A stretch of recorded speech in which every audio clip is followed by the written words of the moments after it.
constantly asking yourself the following questions in today's housing market? What if I sell now with those higher mortgage rates? Or what if I sell now but then can't find a replacement house?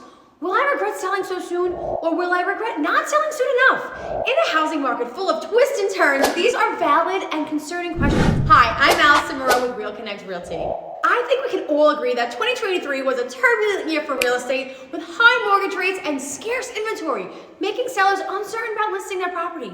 But did you know that now can be a perfect time to list your house? If you're a homeowner with a good amount of equity in your home, but also carrying a debt, now might be the perfect time to sell. Most homeowners have enough equity in their property to pay off high debts like credit cards, car payments, and consolidate all their bills. So when you go to make the purchase on your replacement property, you may find yourself in a better position than you were with 3% mortgage rates and high debts. Plus, you can take advantage of the current market with your sale and your purchase because that means there's less competition, meaning you can still get a fair price for your home and probably an even better price for your replacement property.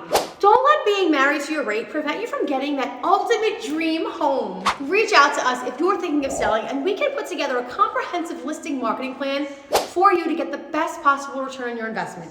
My name is Allison Mireau, broker owner and founder of Realty, where we are all about creating seamless connections in real estate tailored just for you. Stay connected.